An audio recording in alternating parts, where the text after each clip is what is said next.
Hello you guys, and thank you all for tuning in to Chris Codes. If you haven't already, go ahead and hit that like button because you know you want to, and it's free. Notification bell so you notified whenever I drop new content. Comment, subscribe, and yeah, let's get right into the video.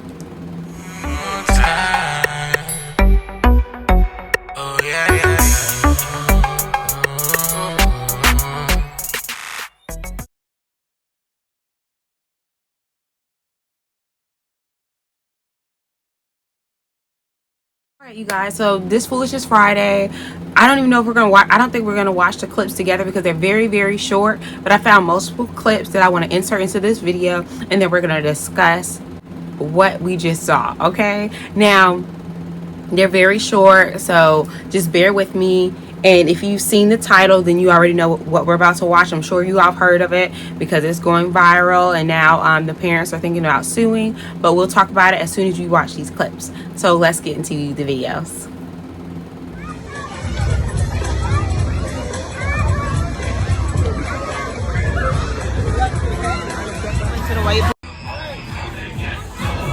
Wow, he went to the white.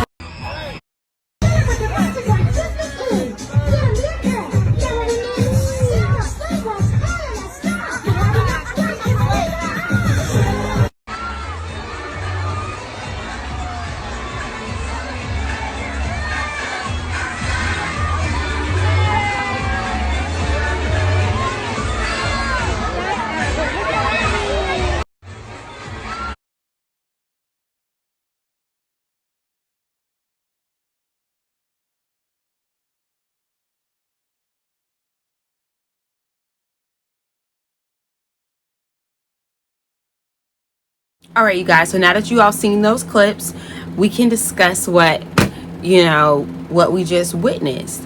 And I feel like that's just disgraceful. Now, if it happened one time, or even like the character just walked by the children, I would feel differently. But he acknowledged these characters, whoever is in these costumes, acknowledge the children, like no, or we all know what that means. We all know what that means. So you can't pay me to believe you're just singling out all these black children just because you don't have the time or whatever. If you're gonna hug all these other children, you need to be same across the board. I get it, you can't hug every single child, but the simple hand gestures and the no, or you're hugging the one right next to them that's coincidentally a different race, that baffles me. And it's just like, with the parents, I wouldn't have said anything right then and there, but it definitely would have been a conversation. Somebody would have been getting a letter, like for sure. Because how could you do that? How could you do that? It's almost like you're instilling rejection from an early age. It's just like, dang, I'm not good enough to get a hug from one of the, like these kids. Think about it, because children are idolize certain characters. You ever, like when you were younger, for example, like when I was younger, I watched Mary-Kate and Ashley like nobody's business. I had all their little VHS tapes. Like, I love those girls. So I can only imagine, like, I was ever to meet them. Now, I'm not the type, especially at this age, I don't care. I'm not like, oh, like into idolizing people. You know what I mean? But it's just like, it's like one of your favorites, you know? Like, also, for example, my brother, like, he was big on Power Rangers. He had all the costumes. It's just how adults are with Marvel. You know, you like your specific characters and so on and so forth. These kids be watching these people on television, in love with these characters, and then for them to see and meet them in person and be shunned. It's just like, it's little things that happen in your childhood that kind of turn you into a different person. It alters your personality. It alters how you view things. It's psychological. A lot of things are. And when you get to be an adult, you start analyzing things and certain things that's happened to you when you were younger, and then you realize, oh yeah, that actually played a part in like why I do this or why I act this way. So then when these little children grow up to be very aggressive or angry, or just feel like everybody's out to get them, which a lot of black people do. They built this wall, especially women, and it was a lot of little girls I saw in these clips.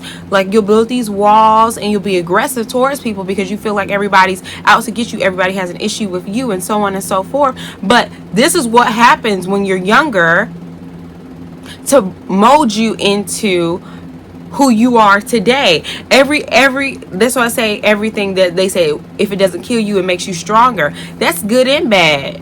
It has its pros, it has its cons. Because I'm stronger, but I'm also not willing to take your mess. And then it takes something that's life changing or life altering to get you to be like, you know what? I don't have to be angry. I don't have to have my guard up every day, all the time. Everybody's not out to get me, but it's easy to feel that way when you've dealt with things like this. For example, when I was younger, I've always been tall. I've always been tall for as long as I can remember. In elementary school, I was taller than my teachers.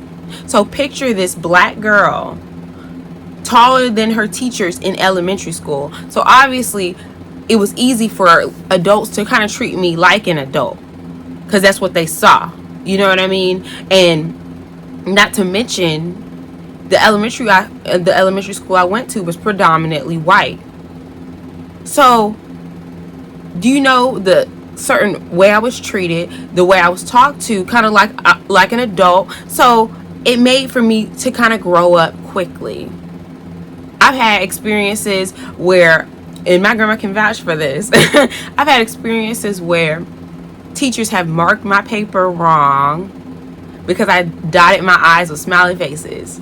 Like, literally, I've experienced things. So people can't tell me that it's not biased. People can't tell me that people aren't racist or it's not out in this world, because it is. It is. But it takes a lot. It takes a lot of self-accountability. It takes a lot of acknowledging your faults and kind of understanding that you can't control other people's actions to be at peace with what goes on around you. I could be angry. I could be fighting and fussing and cussing anytime, all the time, and at times I did. But when you get to a certain age, it's just like, I'm tired. But why don't we nip this in the bud now? Because what you're doing is scarring these children. So Sesame Street can put out, or Sesame Place or whatever, can put out their apologies, we're going to give them bias training and this and that, and that stuff is instilled. That stuff came from their parents and their parents' parents. Some stuff you can't just wipe out. Sometimes you just gotta wipe out. You feel me? Some people just have to be let go, because you can't tell them how to feel about a certain race or how to feel about a certain ethnicity. You can't tell people how to act. You can't make people act like an adult. You can't make people be responsible and caring. Certain things you just have no control over. So if I'm no lawyer, but if those parents have a right to sue, I would.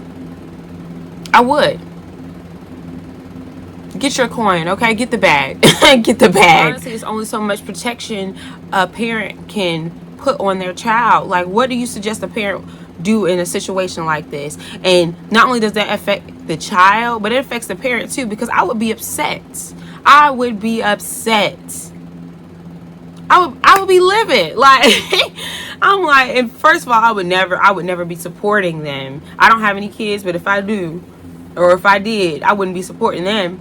But it's just that's my thing. It's just like, it's all these characteristics, all these things. Like when you say this is so like random, or like, whoa, where did she come up with this? But for example, a very promiscuous woman, like a woman that's just giving her body away, doing whatever, a lot of people say the cause of that is she doesn't know her father, or her father wasn't present, things of that nature. So what does that lead to? As in her upbringing, she never saw a father figure. She never, you know what I mean? Sometimes people can have a dad in a household or so and be promiscuous. That's still a possibility. Don't get me wrong, but I'm using this as an example. It's just like something went wrong in that childhood to lead her to think that being promiscuous was okay. Now, like, of course, you can grow out of that. You can fix your mindset and see your self-worth and why it's not okay to give yourself to so many different people. But that takes work. But same thing with those children. You got your favorite character, somebody you watch on TV every day for an hour or whatever, however much time your parents permit, and you love this character, and you reach out for a hug, and they shoo you like you're an animal. It's gonna make you feel less than because Becky Sue over there just got a hug, and he shooed me, and he was literally 1 foot away. I know you can't give every kid out there a hug, but then you act like you don't see them. So the parents will be like, oh, I just, like, it could all be so simple, but you wanted them to know. You wanted them to know that you weren't going to give them a hug. You didn't want to touch them. That's what it looked like. Ew. That's what it looked like. And that's disgusting. You're a disgrace. You're a disgrace. And if you treat kids that way, you're in the wrong profession. I know it's hot in that suit, so maybe it started clouding your judgment. Who knows? But you should be ashamed of yourself. Whoever was in these costumes acting a fool like this should be ashamed of themselves. But I digress. Y'all saw the clips. Y'all saw the tapes. Y'all know what's up. But this Foolish Friday is going to be short because I'm on reserve, so technically I'm working. So I gotta go. But love you guys, and I will see you off in the next video. I might do a makeup and a message in the wardrobe Wednesday this upcoming week, but we'll see. But I'll have some videos out. But I love you guys, and if you haven't already, go ahead and hit that like button because you know you want to, and it's free. Notification bell so you'll be notified whenever I drop new content. Comment, subscribe, and yeah, I'll see you off in the next video. Bye.